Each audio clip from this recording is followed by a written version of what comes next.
It's time for the grand finale of our annual network conference. And before we get to the topic, it's just a recap for everybody who's watching that over the past few weeks, the Science Business News team has been working night and day to consult the European research and innovation community at large and going more in depth with the members of our network to understand how's Horizon Europe gone in its first year of implementation, what's worked, what hasn't, what could be improved. Now, those of you who are just joining us, there is a major white paper which our news team has published today. If you haven't already seen the link to it, you can download it for free from our website and also in the virtual exhibition hall on our event platform.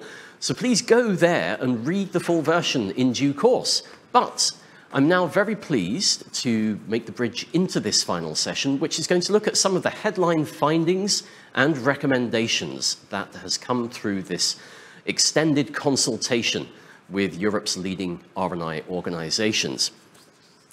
And so with that, I'm delighted to hand over to Florin Zubașcu, our Europe news editor, who's going to lead us through this final session and a really important discussion about Horizon Europe, how we can increase its value and its impact in its second year of activity. What can Horizon deliver in 2022? Florin, the floor is yours. Thank you, Simon, and welcome everyone. It's a pleasure to welcome you all to this Q&A and panel discussion about the latest developments in Horizon Europe. And for the next hour, we will have the chance to ask the Commission directly about the rollout of Horizon Europe so far and what remedies and fixes they will try to implement in the near future.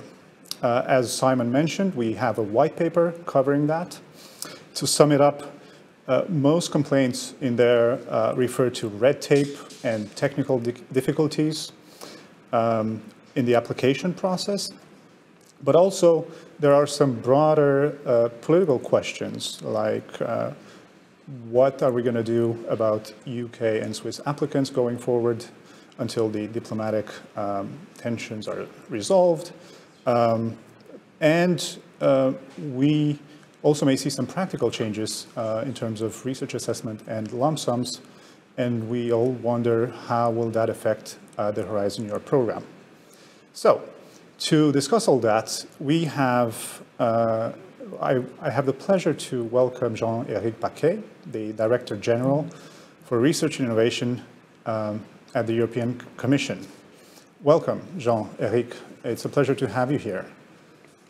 Thank you very much, Florian. Looking forward to an interesting discussion. And I say I like the title of your white paper. Recommendations on how to make the next 6 years of Horizon Europe even better. So the better is, I hope, well placed as well. Thanks for that. Yeah, indeed. So my first question to you is, what do you think about the feedback on Horizon Europe so far? I think the feedback which you are providing, the feedback we are having generally is, of course, immensely precious. There is no doubt that it can spur us to fine-tune, refine, also reach out even more to ensure that the program is completely understood, is known also across constituencies in Europe and in associated countries, that we help project promoters, scientists, labs, and industries really team up around the program. So immensely valuable, and also I think very much in the spirit of how Horizon Europe was prepared, negotiated, and how we have reached out quite intensely to co-create, co-design the strategic plan and also work with many actors in Europe on the work program. Yeah. So it's a continuous process which is much appreciated, very necessary. We are, of course, doing massive outreach ourselves. We just had, for example, a full session with grant coordinators. We had 1,000 grant coordinators in a meeting just now. This digital world of today is, of course, also a real bonus from that point of view. And the video out of that meeting has been watched 24,000 times in the last few days. So the outreach capacity is multiplied, and we get therefore a lot of feedback. And your exercise, Florian, is really adding to it, and we are grateful. We're happy to hear that. Earlier today, we've heard from Commissioner Gabriel in that pre-recorded interview that the Commission is working on new guidance, new materials to explain researchers a bit better how they should fill in that application. So when can we expect that, and what kind of changes do you think we should also expect in the next work program? Well, it's not so much in the next work program per se. Of course, the work program, the update of the 22 work program will happen in the next few weeks. And we are, as we speak, working on the 23-24 work programs. And we will indeed, at work program level, try to feed in some of the lessons learned from the first phase of implementation, both in terms of policy focus, research policy focus, choice of topics. We have learned also quite a lot in working across areas, in clusters in the first phase of Horizon Europe. We have increasingly now seen that there is still untapped potential in connecting work programs with the work happening in joint undertakings and partnerships, for example. We have also seen that there is certainly more which can be done to properly connect topics, ongoing research, future research across the 6 clusters of the second pillar of Horizon Europe. And I think there is always going to be a real possibility to improve further the connections between the European Research Council, the EIT, the EIC. I think Maria Leptin during the day also noted that there's a lot of the proof of concept and the research in the ERC, which then finds its way quite naturally, and we need to promote it to the European Innovation Council toolbox, if you want. But I think your question is also very connected to the overall instrument, and notably the digital and fully electronic implementation now of Horizon Europe. And we are busy in working on the application forms, on the electronic application forms, to be able within that to provide guidance on every single step. When will those be ready? They are being implemented as we move forward, Florian. This is not overnight that we release a fully revamped version. We will improve it as we go.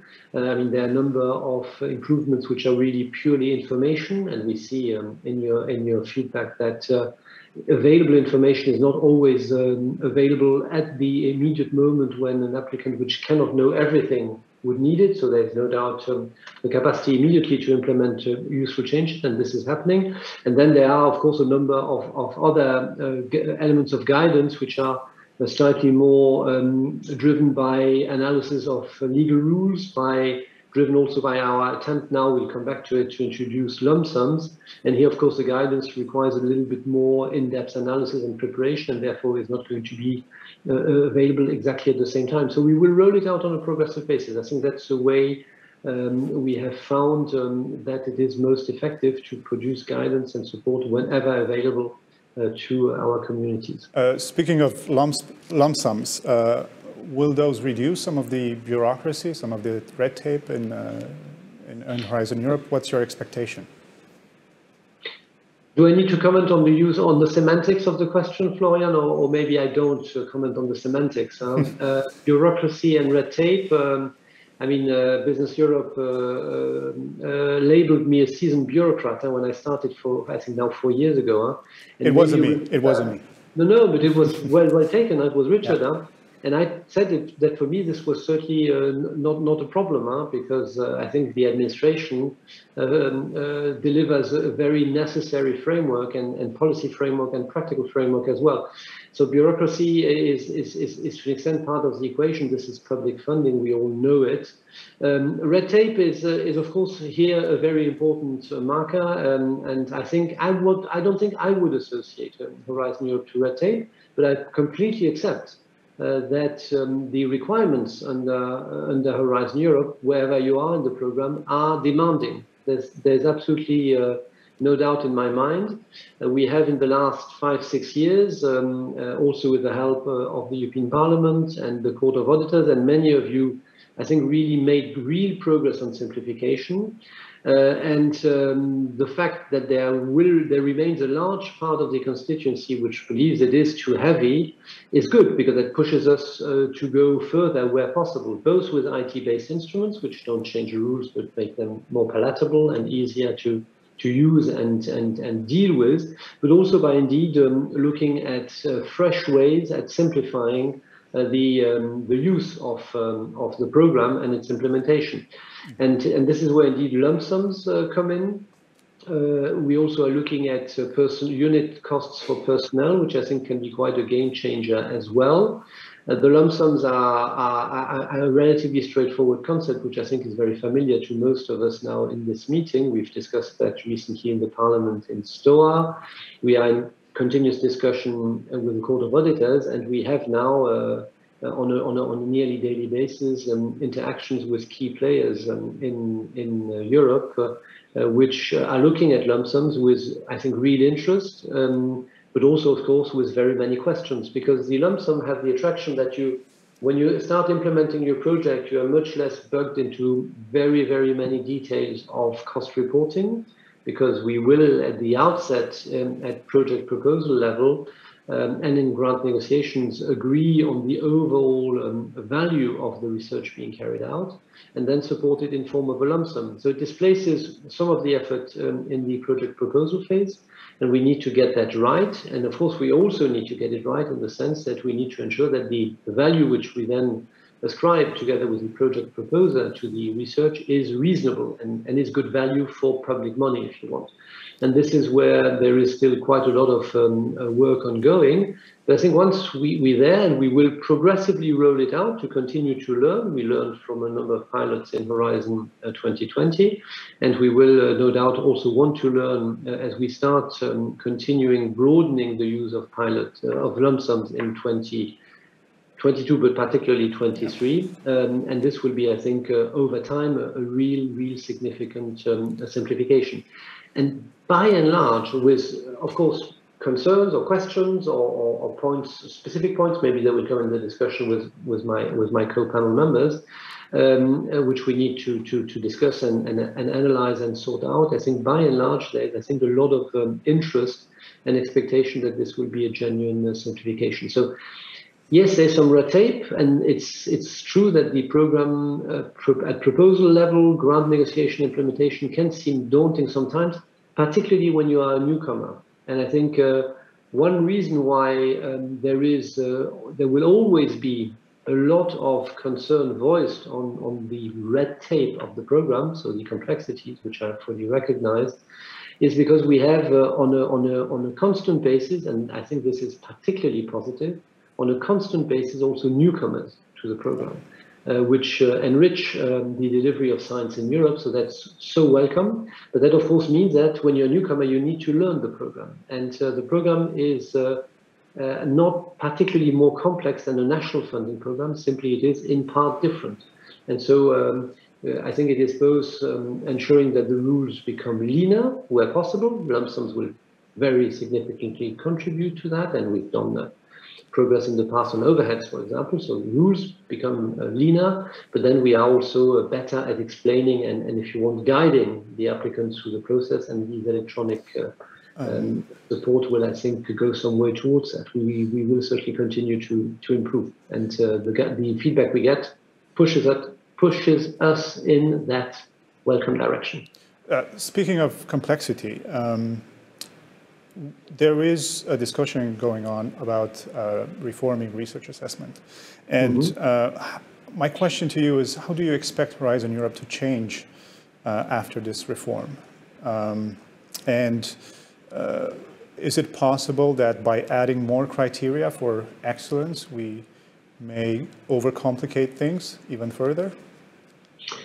Well, I mean, to an extent, and this is a question which goes way beyond Horizon Europe. And I think the discussion is, if I can oversimplify it a little bit, is to move away from the very, the way I put it is sometimes a little bit radical, but let me put it the way I put it usually, the lazy proxy of impact factors, lazy proxy to excellence, I mean, to a wider range of possibly quantitative, but also qualitative criteria to judge both the disruptive nature of the research aimed at, to judge the quality of the teams which can carry out that research, to ensure that we capture not just past publications, but that we capture the content of the publication. This is where narrative CVs, for example, which have existed now for a while across Europe, also at EU level in the European Research Council, for example,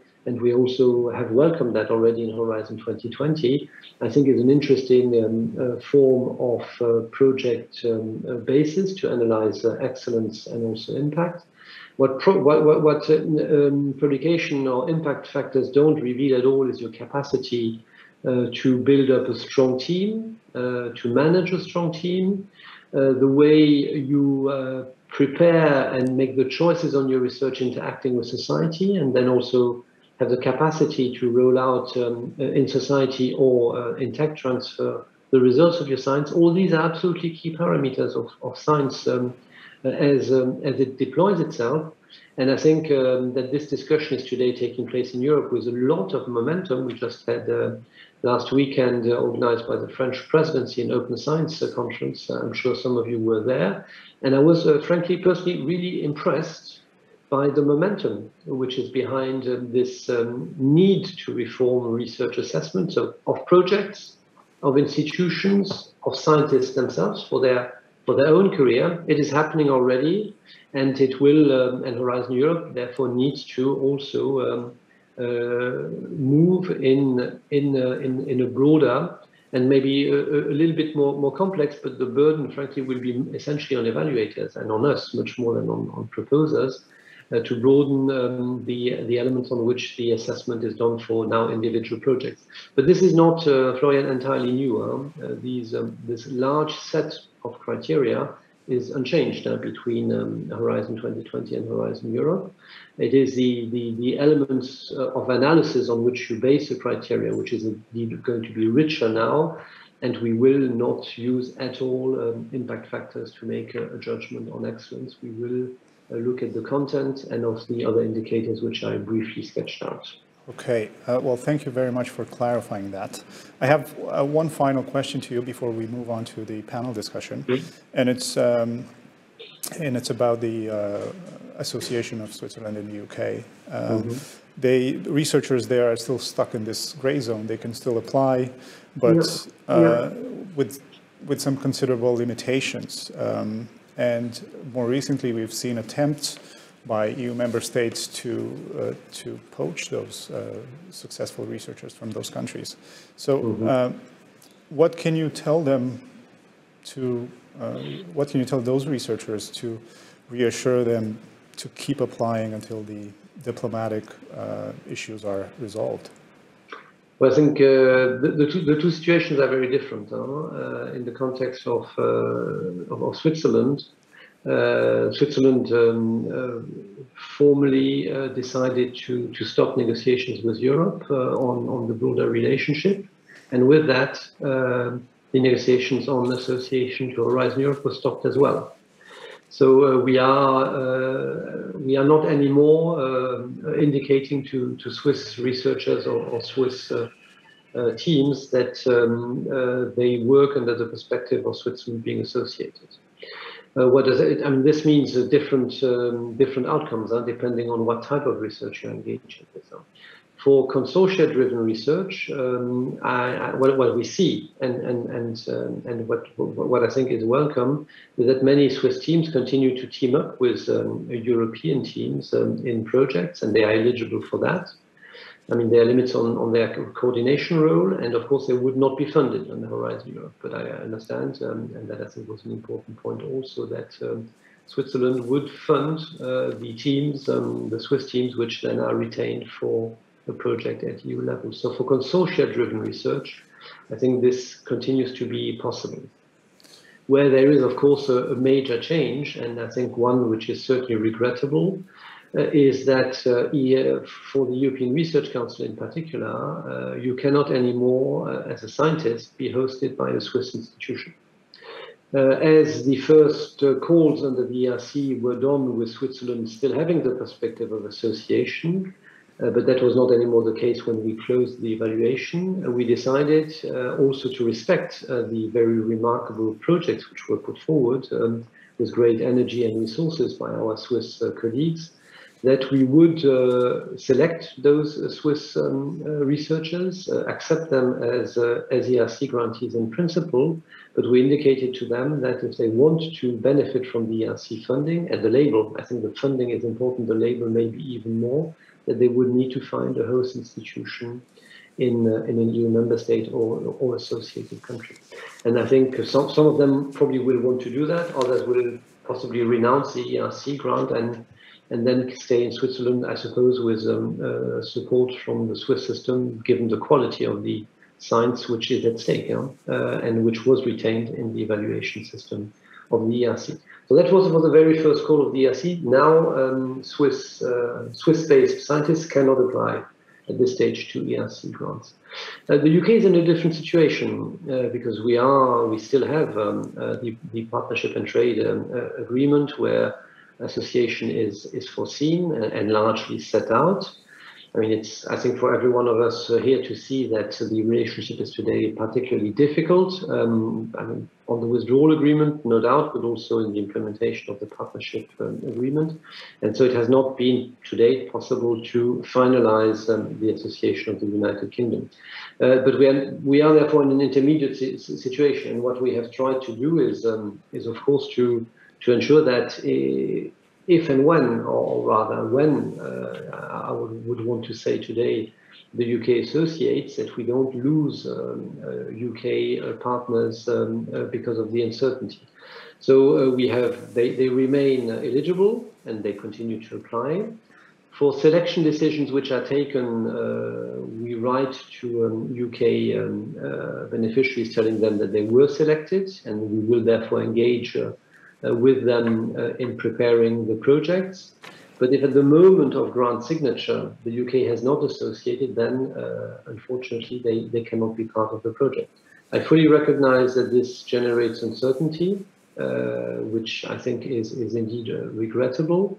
But this is, if you want, the balance between a process which has been longer than we all expected for these political difficulties in the United Kingdom, and the need to move forward with the program. We cannot just stop the program because of that. So at some point, we will come progressively to crunch points where selection done, but also grant preparations done and signature happening, that we might indeed then have to turn to our UK partner and tell them for that round, indeed you are in the end not eligible. This will have some disruptive effect on possibly some consortia as well. But I think the UK indicated, of course that needs to be done practically and it's not my responsibility, I don't comment on it, but the UK also indicated that it would, for consortia participation, in principle support British partners, and that would probably also mean that most consortia could be implemented then as they were selected. Okay. Sorry to be a bit longer, but this is of course a really important topic and one which is indeed politically really complicated. Yeah, well, thank you very much for clarifying all that. It's really important to get to understand all the details involved. Well, thank you very much for your time. Now, I would like to broaden the discussion to the rest of the panel, and I would like to introduce our fellow discussants today, and I'd like to start with by welcoming Linda Doyle, the Provost of Trinity College Dublin. Hello. We have Jacques Volckmann, the Vice President for R&D in France at Sanofi. Håkon Haugli, the Chief Executive of Innovation Norway. And here with us in the studio, we have German MEP and Horizon Europe Rapporteur, Christian Ehler. So thank you all for joining us today. It's a real honor to have you here. And I would like to start with a very quick question to you all. Just in a few seconds, if you could tell us, on a scale from 1 to 10, 10 being the highest mark possible, how would you grade Horizon Europe so far? Can I start with you? Yeah, I would give it a solid 8. A solid 8, that's good. Linda? You're muted, I'm afraid. Apologies. I say this loving Europe and loving being involved in it, but I would give it a 5. Happy to explain why later. Okay, good. Or do you want me to say now why I give it a 5? No, we can explain later. Yeah. Okay. Good. Jacques? I would go for a 7 actually, so in the middle. Okay. Håkon? I'll give it an 8. An 8. Okay. Okay. So we have some optimistic reviews and some not so optimistic reviews, which I think it's normal.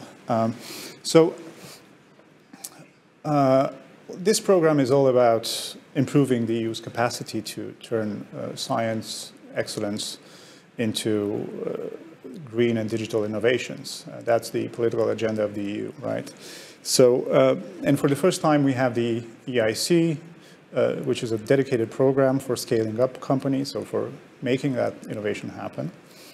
And also we have a new agency that would leverage EU research to tackle health crisis more effectively.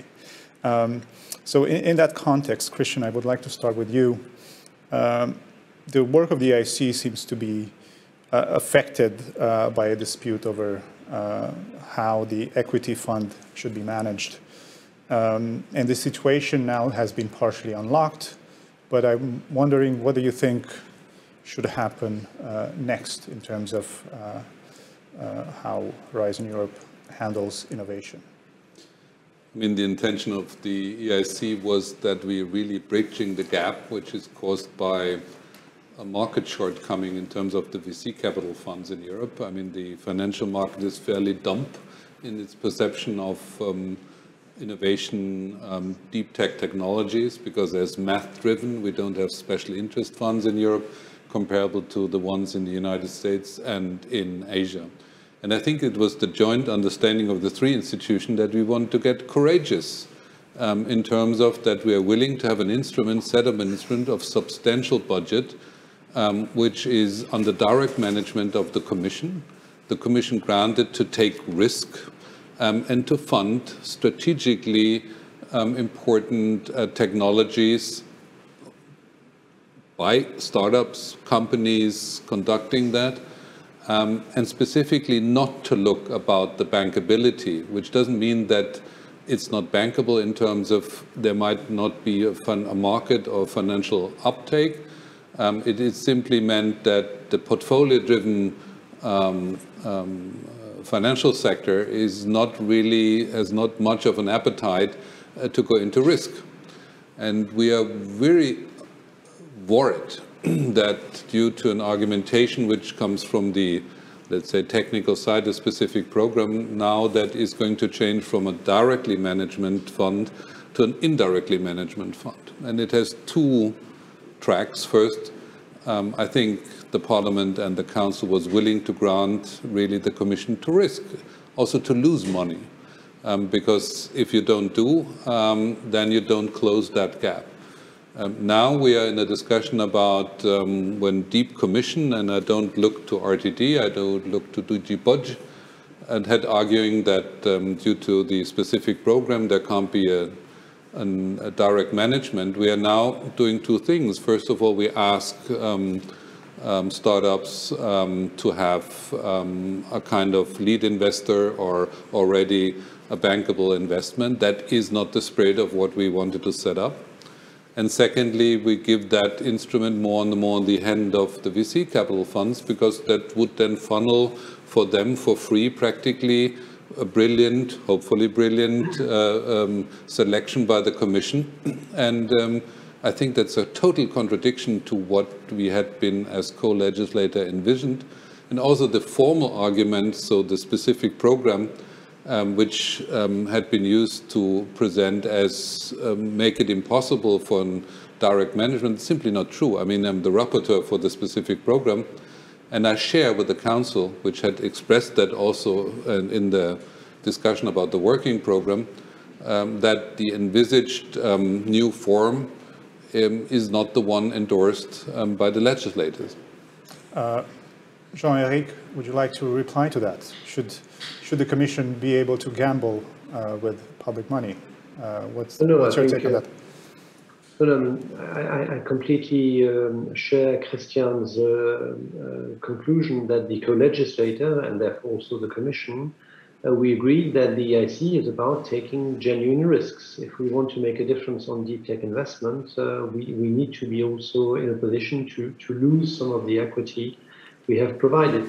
And after all, this is, of course, new in terms of equity, but not entirely new in terms of research funding. I mean, if we were funding only research we are sure will succeed, I think we would not fund very interesting stuff. So that's well agreed with between the co-legislators and the Commission. I think the challenge we have here, and Florian, I think there is no dispute. This is about how we do it, and we are quite well advanced.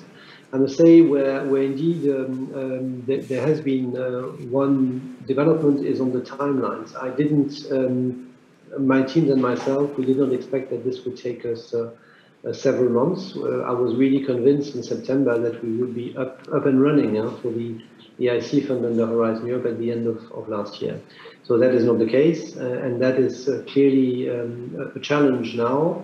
We will put in place a continuation, if you want, broadly of the pilot of Horizon 2020 for those projects already selected, so that the timelines remain reasonable for those which already are selected by the Commission for blended finance, so equity and grants, and that will happen in the next few weeks. Now, what is at stake here is indeed the legal construction under Horizon Europe, which is a bit different to Horizon 2020. But I think the discussions are now ongoing, in particular with the European Investment Bank, the European Investment Bank Group, therefore the EIB and the EIF, the European Investment Fund. The European Investment Bank is already part of the pilot and very much helping the Commission on the due diligence of companies, because the setup is that the evaluation done on the basis of the call for projects is done both on the grant and equity component. So if you want, the agency and then the Commission decide on both the grant and equity, and then there is no change between the pilot phase and now the fully fledged rollout under the EIC. So we will continue to have that risk-taking analysis and be ready to really support on the basis of the science and the deep tech disruption at play. Thereafter, already in the pilot and again in the future, we need to look to do some due diligence to know who we fund, not so much the science and the product, but the company itself, and that was taking place and will need to continue to take place. The difference now is indeed on legal modalities on who oversees the fund. And the direction now, and the discussion is nearly ready, is that the EIB would oversee the European Innovation Fund technically, but the EIB would take up the decision made by the Commission and would then aim at providing funding to all the companies which were identified as disruptors and in need of this grant and equity financing, with one additional player which was not involved in the pilot, which is indeed the European Investment Fund. And I find this particularly positive because the European Investment Fund has access to tens, if not hundreds, of VCs in Europe, and is therefore a particularly good avenue to find co-investors alongside the EIC equity. And so that's we still need to fine-tune it. We are not completely there, but again, whilst I think the timelines are not those which we would have wanted, on the construction itself, I think we will end up with something robust for the next 6 years and a setup where we will have, I think, access to many more investors. And this was always the logic of the EIC fund. We take the risk, no one else is really ready, we de-risk with the grant and we take the maximum risk. But then even when we do take that risk, we always, including today, tried to find co-investors. And now with the EIF being fully involved in the setup, I think this will open many avenues, and that's, I think, ultimately for scaling up. Okay, well, thank you very much for that.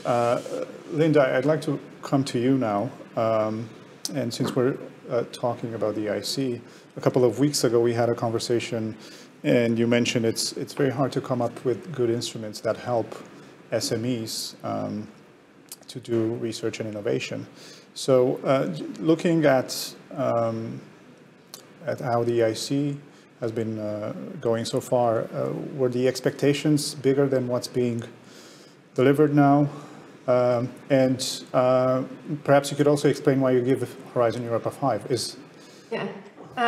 So maybe two parts to that. So I think there's some great things in the EIC pillar, and actually speaking at it, from an Irish and Trinity perspective, there's been some good success for companies here, small companies, and I'm delighted to hear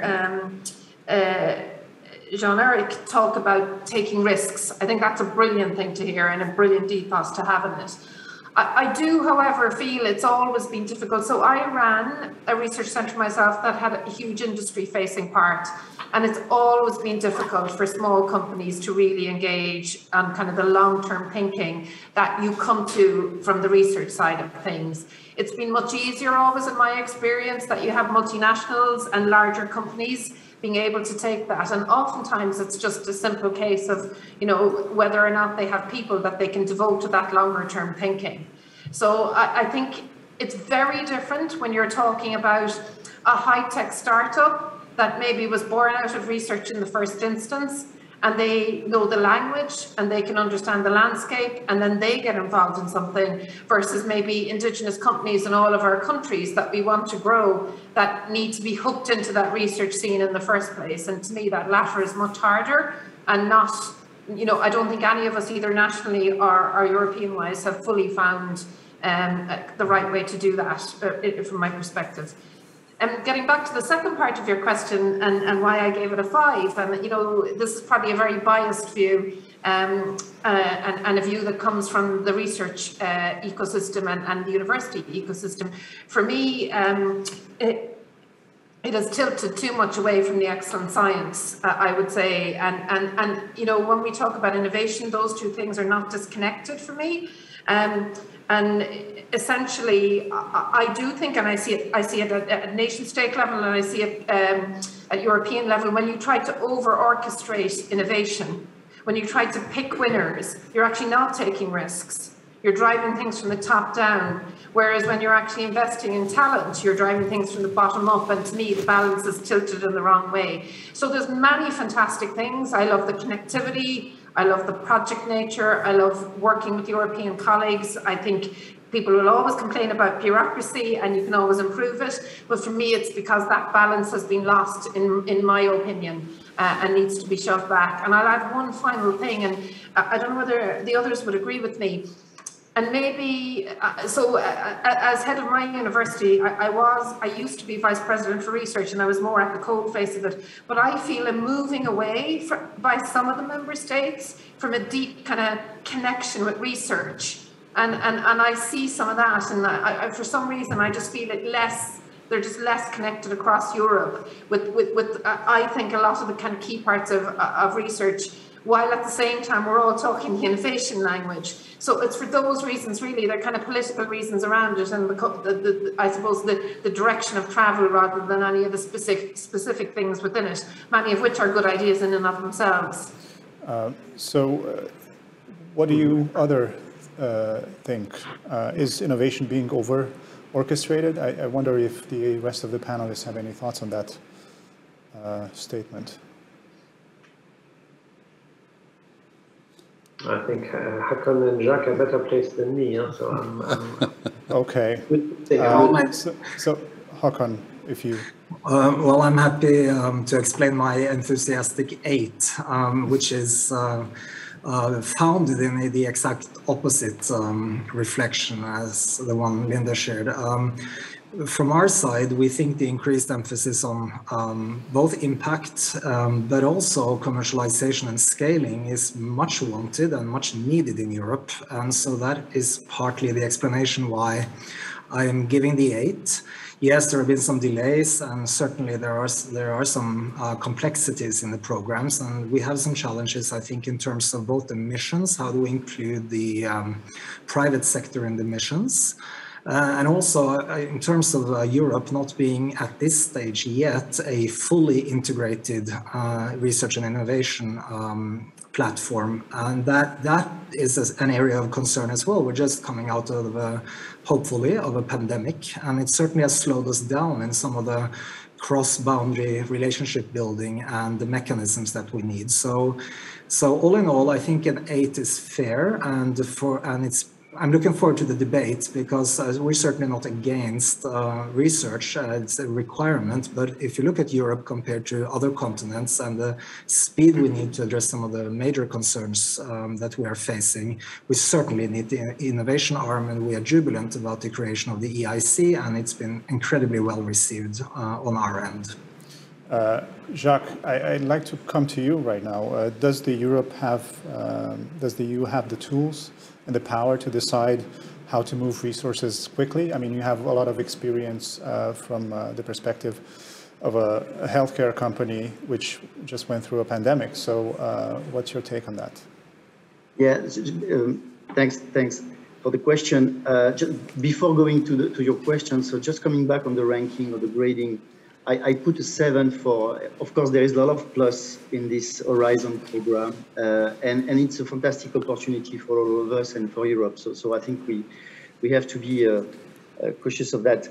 But on the other hand, actually, there is, and again, the plus, you increase of fundings, you have cross-sectorial projects, you have a lot of things which are very positive. On the other hand, the bureaucracy is still there, and I tend to agree with Eric when he was mentioning the bureaucracy. It's a need for sure, but the problem comes with bureaucracy when you have actually this level of the bureaucracy in one area and that level of democracy in another one, the bureaucracy in another one. So I think it's about the competition actually that bureaucracy can bring complexity. But this said, going back to your questions, you were mentioning, do we have the tools and actually do we have the resource to move quickly? I think we have the tools, or we are about to have the tools, and there is a lot of positive signals those days. I was referring to the increase of the budget. So clearly this is contributing to the tools and what we have in our hands. But there is more than that. IRE is another mechanism that Europe is putting in place. And that's another tool that we don't have a few years ago. And that's something very positive.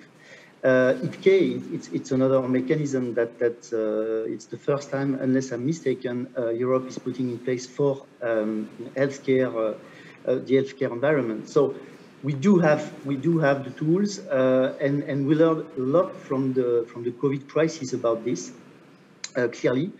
So tools are in place, but there is still improvement to do. And as a conclusion, I would say, yes, we have the tools, but on the other hand, let's compare to what the others are doing. And when we look at other geographic areas like the US or North America or in Asia, if you compare to NIH, for example, or other big institutions, so clearly the agility that they have there is somewhere missing.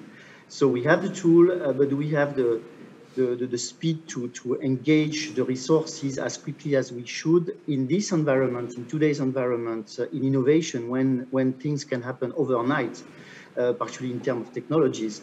I think the agility is really something important and key, and this is something we need to work on. You mentioned HERA, and of course it's being modeled after the US agency BARDA. What do you think about the European version of it? Can it really make things move as fast as BARDA does in the US? Oh, I hope.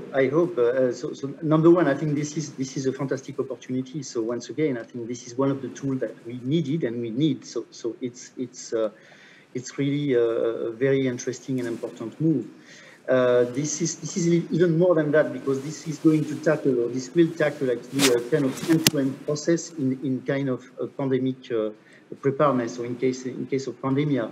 And what we learned from the 2 recent years actually is we need to be prepared. We need to tackle those problems or those pandemia from the beginning to the end. And that was not the case before. So I think we will have in our hands a great tool. But there is 2 conditions for that. I hope this will fly. Number one, we need to better understand the needs, if I may say. So what does that mean? So the needs in terms of technologies, in terms of capacities, in terms of targets. So what kind of viral target, for example, we are looking or we are chasing? SARS-CoV-2, influenza, and others. So that's one piece. And the other pillar, if I may say, is we need to fund this at scale. And what does that mean? That means that at scale we have to share the risk. Again, if I look at what is happening in the US with the BARDA, and we have a lot of experience from that institution, actually, they are able to share the risk. They are able, from the start, in case of pandemic, to share the risk at scale. And this is certainly something we need to learn from our colleagues in North America. Thank you. Now, can I come in just a second please, on that? Yes. Yeah, Jacques, if you allow me to give maybe a slightly different perspective without disagreeing with you as such. But I was so struck this week, an article which I read in the French press on indeed the innovation and research limitations in Europe. So fair enough, we need to do more and better. But it started by saying, let's look at the vaccine and look at this amazing innovation environment in the US, which produced the vaccine which saved the world. That's what the article started with. And that's completely untrue. The vaccine which lifts the world out of the pandemic is a European vaccine. BioNTech is a European company. Moderna also developed a messenger RNA vaccine, but BioNTech developed the vaccine which is mostly used. And Europe produced 1 billion vaccines in 2021, used for its own population and exported at the same time, when not a single vaccine was exported from the US until the population was vaccinated. So it's exactly the opposite. But the perspective which we all have and the narrative we give on our science capacity, I think we are defeating a bit the purpose. And this article was really, really shocking. So I just wanted to use your comment, Jacques, to come back to that. I think we really need to tell our citizens and the world you're absolutely right. I think what has been done in Europe over the past 2 years is just fantastic. I'm not questioning that at all. No. I'm just I think, despite what we did over the past 2 years and the great job done by biotech companies, university and governments actually in Europe, still we have somewhere an issue with the risk and sharing the risks from the start. Yeah. Alors maybe that was not 100% the case in the case of the pandemic. I mean, when we take other examples, actually, we need to improve that mindset, and that was mentioned by Linda before and the others. I think this risk-taken attitude, if I may say, which is somewhere a kind of flag of BARDA, and we can also discuss about DARPA later on if we have time, but it's something we need to improve in Europe. This is what I was referring to. No, on that we agree. I just wanted to... Linda, you wanted to come in? Yes. Can I just maybe two follow-up comments from that? So one about speed and one about risk. I think the reason we moved at speed during COVID is mainly because there was we were able to build on a platform of long-term investment and talent. So many countries didn't pick investment in pandemics or didn't foresee this, but there was infrastructure of people and equipment there because people had invested in that talent that then was able to, in a very free and open way, come together. And I think that open science that you mentioned earlier as well, Eric, is so important to this and so crucial. So I don't understand why we're not trying to recreate those conditions rather than putting loads of additional rules. The second thing about risk, and I completely agree with Jacques. I mean, I think there is there is no one European culture, but we have never been able to tap into the culture of fail quickly, fail again. And I think some of our training goes in the opposite direction. So again, I love the EU, and I say this with a passion. But if you look at a lot of how we structure things, you have to have a deliverable. So you have to deliver the blue hat. If you discover the red hat is better, you still have to deliver the blue hat because that was written down as your milestone, that was written down as your deliverable, and you can't go back and argue that the red hat is better than the blue hat and why can't I deliver that instead? And in the main, I'm not saying there aren't some examples, but in the main, that culture goes right through how we design things across the European Union. It's part to do with transparency and accountability, that, you know, I'm accountable for delivering the blue hat, even though the red hat would be better for Europe, or whatever. I'm just using that as a stupid example. And to me, that culture has to be broken a bit. And one of the areas when I speak nationally, if I look at the funders we have nationally, the ones that just want you to do, you set off in a direction and you're to do great things. And if you end up going in a different direction to, you know, halfway through, and that's applauded, that to me is really key. So that culture piece, I think, you know, driven for good reasons of accountability is actually choking us a little bit. And that's what I mean about sometimes the over-orchestration as well. So yeah, I think we could push way more, Jacques, as you were saying, in that risk-oriented way. Okay. Well, thank you very much. I'd like to wrap up this broader section on innovation. And I have a political question for you, Christian, on the broader political future of Horizon Europe. So we're witnessing endless fights between the Parliament and the Council over the budget, and that happens every year. You're very much aware of that. And we also see Horizon money going to new initiatives that weren't in the legislation. So how do you see the future of the budget for Horizon Europe? I mean, why it's related a little by I gave an aid to the program. I didn't refer so much on the technicalities or the implementation. I think what happened with Horizon, and you had been referring to the examples, it put research and a program in the center of society again. I'm a big friend of open science, but still, I mean, let's be aware, we have a completely different setting. I mean, we have a setting where it was given for almost till the 19th century that research would be explained by itself. It was the sovereign granting, after the Enlightenment, donating money to science, and then it was taken over by democracies, and somehow it was sacred. So you could go to a worker, and if you would convince him, he would say, okay, we should do something out science, although he wouldn't see that much related to his life. Now we're in a different setting. I mean, we have a skepticism about science. I mean, central discussion are no longer based on empirics. We question even the outcome of science or scientific advice or the empirics or everything. So what's good about the program in that time, it had been centered the program in the societal surroundings, so to say. I mean, we delivered on the vaccines. We do deliver on the Horizon, on the Fit for 55 proposal. So, I mean, without science, without innovation, we don't achieve CO2 reduction. We don't see this transformative things in society going to happen. So I think that's the big plus. It is a program much more centered in the European societies. But on the other hand, I mean, let's be realistic. That's a perfect example of the dialectic world of politics. I mean, we have that, we praise that, and then we fall down on the level of the finance ministers, and we are back again that we gave back 300 million commitments last year. We are going to give back 400 million commitments this year. The Council will yet again this year trying to cut the budget, and then we have this strange kind of heroship of people like me or my colleagues in the Budget Committee reinstituting the budget, which is much more of a ritual than heroship. And I think that is to be decided in the next years, because what I would envisage is without the research program, and that makes it so valuable, we are not going to see that we're going to reduce 55% CO2 reduction in Europe. This is of such transformative nature that we need innovation, research, we need practically everything to achieve these goals. And that will center the program into the discussion of Europe.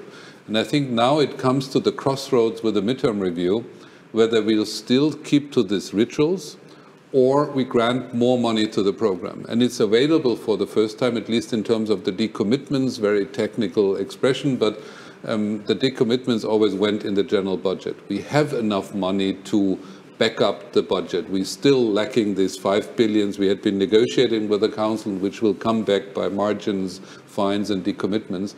But it's not no longer this annual ritual between the Parliament and the Council.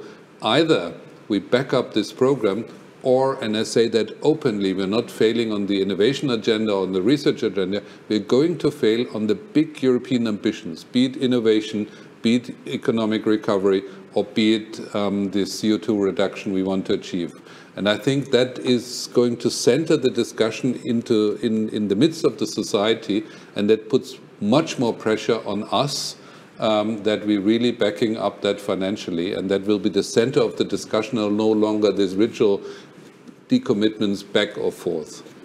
Thank you for that. I see we have a question from our online audience, which is somewhat related to what you're saying about the greater budgetary commitments. And we all know we have a target of 3% across all member states. And our audience is asking, what is the situation with the member states and how many have reached 3% of GDP? Well, I think there hasn't been a lot of progress on that lately, but I don't know, maybe Jean-Éric has more information on that. But one final political question to both you and Jean-Éric. Do you think we have a chance to see better participation figures from EU 13 countries in Horizon Europe compared to Horizon 2020? Because I think we're in Horizon 2020, less than 6% of the entire budget went to those countries. Final question to you, Jean-Éric and Christian, on that. What do you think? I personally think that we do see that. I mean, we created within the program the widening program, but we're going to see that along the same lines I've been describing. This is no longer a research program. Also, the EU 13 have to deliver on CO2 reduction, on recovery, on this transformative needs for changing our societies. I mean, this is like the fourth industrial revolution, and at the same time we are confronted with the fifth industrial revolution and digitalization. And I think whereas in the past you could be reluctant saying, does it really fit to our economy, complicated, do we have the structure? I mean, all these member states have to go through this transformative phase right now, and they will need their universities, they will need their research institution, they will need their industry to innovate. And so I think that the external pressure to participate in the program will be much higher, and let's say the hurdles are much lower this time, because we really did something that the EU 13 can participate. And you see that the numbers are rising in the beginning of the program already. Yeah. Jean-Éric? Yeah, well, I have no doubt that this will be the case, because across all EU member states and EU 13, if you want to use that category, which is for me a little bit a category from the past, frankly, but okay, because widening countries in Horizon Europe are not just EU 13, you also have, I think, Greece and Portugal at least now. But okay, EU 13 have massively invested in the last decade in excellent research and innovation talent and infrastructure. So I think their relatively low participation to date is not yet reflecting these developments. And secondly, as Christian just said, we have now an extremely powerful and robust widening toolbox, which will not only continue to contribute to this institutional and scientific development in the countries, but will also, I expect, ensure that they become, that the labs, the teams, the universities, the research organizations become more and more visible, and then they will become natural partners much more systematically across EU projects. Okay. So for me, there is no doubt that this will happen, and this will produce excellent critical mass at EU level. Thank you. Thank you for that. Now, I actually regret we didn't have a bit more time to go through a lot of other questions that I had planned, but I would like to invite all of you, and I'd like to start with Linda, to give your final words on what should the Commission work on in the coming months. How can it improve the program? So my final words are, you know, I am forever ever grateful that these programs exist. Going back to that question about 3%, we depend on the Commission to actually drive the nation states to be better behaved and to stand up to things. So for me, you can always keep the pressure on there, absolutely always. And you know, that partnership and working with you and bringing us out of our own countries and looking across Europe is so important. And I suppose I will reiterate, it is never a waste investing in excellent science, and the Marie Curie and the ERC to me lead to so much brilliance for Europe and for the world, that anything you can do to kind of, you know, to push in that direction is something that we're always going to jump up and down with joy with. But I think it leads to great innovation as well. So they're my final words anyway. Thank you. Håkon? Well, thank you. I think clearing the obstacles as we go along is the key challenge for the Commission, and I think there's a lot that still needs to be done. And building on Jean-Eric's vaccine example, I think that's absolutely true, that it's a demonstration of the strength of both research and innovation in Europe. But the important lesson, the way I see it, is how do we apply that recipe in different areas than health? How do we meet the climate challenge with a similar scaling ability? And how do we as effectively bring private investors, for instance, into the mission? So there's a lot to be done, but I remain firmly committed to this program. I think it's a fantastic start. And now that we are exiting the Corona period, I think we are much better suited to actually developing the program jointly. So thank you for having me this afternoon, and good luck to the Commission and everybody else. Thank you. Jacques? You're muted, I'm sorry. Can you hear me? Yeah. Yeah, no, thanks. Sorry. So we talked a lot about innovation, and at the end of the day, innovation goes to value creation. And this is value creation for the people, for the population, for the patient. And as we discussed, I think EU is putting in place tools, and a lot of tools actually, and that's the good news. This is really good news. But then, when you compare to what is happening elsewhere, we really need to work on simplification. And if I try to summarize it, speed is of the essence. In this environment, in the world we are living in, technology is coming very, very, very quickly at a high speed. I think we need really to work on the simplification and speed. And that's my final message at the end of the day. So EU should work on that. Okay, thank you very much all. Christian, do you have any word of advice at the end for the Commission? We're not up to advise the Commission, we're up to control the Commission. But anyway, now, actually, we keep up the ambition and not fall back in the institutional risk management strategies we have seen many years. And the second thing is to integrate the program even more in the ambitions of the digital revolution and the Green Deal.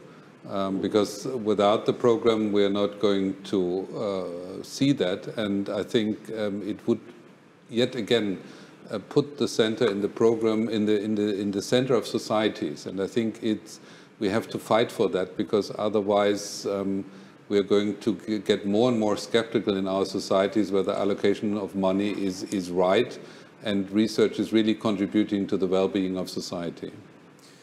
Thank you. Thank you very much. Thank you all for your time today. We really appreciate it, and we hope to see you again soon in a future debate. Thank you very much to the online audience for staying with us until now. Now, I'd like to pass on the word to my colleague Simon, who will give a final word of conclusion. Thank you. Florin, thanks to you and to your panel. It's been a great way to round out the conference. And so, ladies and gentlemen, there you have it, the first assessment of Horizon Europe. After 1.5 days of fascinating discussions, very rich debates, it's almost impossible to boil the conclusions down to a single message, but I will try. And to do that, I'm going to borrow from Henry Kissinger, who at Etienne Davignon's 75th birthday party, the former research commissioner, said the following: "You've made a great start, kid, but you've got a long way to go." So we at Science Business will, of course, be following all Horizon developments through our news service in the months to come. Please, if you haven't already done so, feel free to sign up to our newsletter, and on social media, you can do that through the website. It's free to access, and it's a great way to keep track of what's happening in Brussels, the member states, and beyond.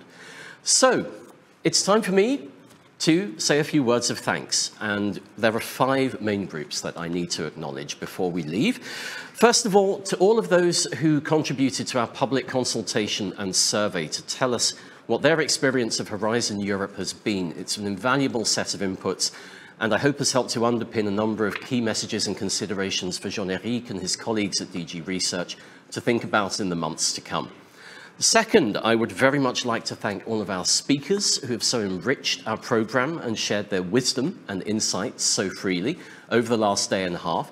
And that, of course, includes all of our members whose voices have been heard through their leaders, but also through the very, very specific feedback they gave us to help prepare the white paper and to guide us on the development of the conference program itself. So a big thank you to the Science Business Network. Third, I'd like to thank all of our sponsors and partners whose contributions have been so greatly appreciated. To the partners in the Tresca Project Consortium, the co-initiating organizations behind the Stick to Science initiative, the Technology Strategy Board for Science Business, the Future-Proofing Medicines Initiative and the partner organizations behind that, and of course our wider network as a whole for this, their annual conference. Fourth, to all of my colleagues at Science Business, we're a small team, but we've been working day and night to make this conference happen. Please do send us your feedback when you receive the survey. It's really important for us to know whether or not this has been a good viewing experience for you, if we've been asking the right questions and convening the right kind of discussions. But major thanks to everybody in the Science Business team, Vanessa Costanza, our producer, and also to ABS, our technical support. And last but not least, a major thank you to you, our online audience. We've had almost 2,000 people following the conference over the course of the last day and a half. We will, above all, hope to see you in person at future Science Business events. September the 7th will be our next big public conference, our Sustainable Tech Summit. So please feel free to put that in your agenda. And we hope that we'll see you here in Brussels in person for those next set of debates. And in the meantime, we wish you great success, safety, health, and well-being in your ongoing endeavors. And above all, good luck if you're applying for Horizon funding in the months to come. So thank you again for joining us. We'll see you again soon. Take care and goodbye for now.